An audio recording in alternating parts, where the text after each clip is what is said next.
Hi, my rose plant is being besieged by something. I think it's a bug, but a neighbor said it could be a fungus, and another one said it might be the Japanese beetles. Either way, it used to produce healthy flowers like bunnies every year, but now I rarely see any flowers. I've tried spraying it with 7 Bonite neem oil and Bonite rose 3-in-1, but nothing seems to work. Can you please help? Thank you so much. And this is Andrew from Springfield, Illinois. So can we help Andrew with that? And I think we both have the same issue with our roses at home. I do have the same issue with my roses. And so that damage that they're seeing on the leaf is actually feeding damage from an insect. This is the rose sawfly. So in its adult form, it is a small fly, insignificant. I can't imagine you would have ever seen it. But in its immature stage, it looks like a caterpillar, but it's not a caterpillar. So you can't use, products that target caterpillars to kill this particular insect. Right, no BT. But it does kind of look like caterpillar. It's light green, it's kind of translucent, and they're usually on the undersides of the leaf. They are.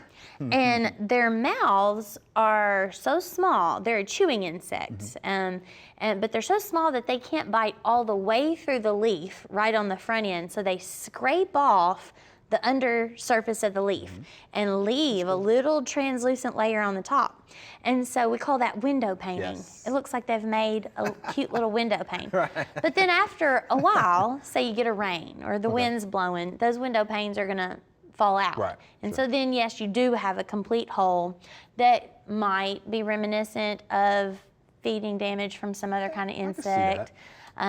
So it could be a little tricky is what I was trying to get at. But it's just rose sawfly.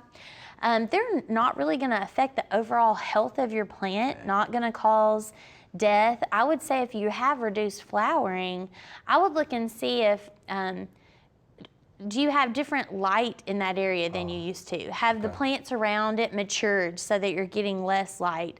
Usually if we have lower light levels, you're gonna have less flower production on your roses. Good observation, And those insects don't feed on the flower buds. That's right. They're concentrated on the leaves. That's right. So, and it's all throughout the season. So it would be hard to even control those, through an insecticide. So from my point of view, since it's not life-threatening and it's not actually feeding on the flower buds, I wouldn't recommend worrying too much about treatment in the home garden, right? If you're managing a botanic garden with a flower garden, of course, we're gonna try to do things to minimize that. But, for home gardens, I wouldn't worry about it too much.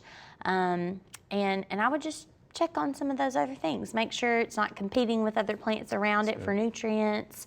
Make sure it's still getting, a good 6 hours of light. Roses love sun. Yep, they love sun, full sun. Yeah, again, have the same issue at home. Yep. Yep. And those little caterpillars, look, they camouflage so well. Yeah. So well. So yeah, flip the leaves over. They're really light green. They're like a neon-y light green. So they just blend right in. Yeah. I tell my son they look like gummy worms. He won't. They do. He won't look try like it though, gummy worms. but they look like gummy worms to me. They do look like gummy worms. So there you have it, Andrew. Yeah, we wouldn't worry so much about it. I don't at home. I don't either. Yeah, I don't worry about it at all. Hope you enjoyed the video. We would love to get more questions from you. So be sure to leave us some comments.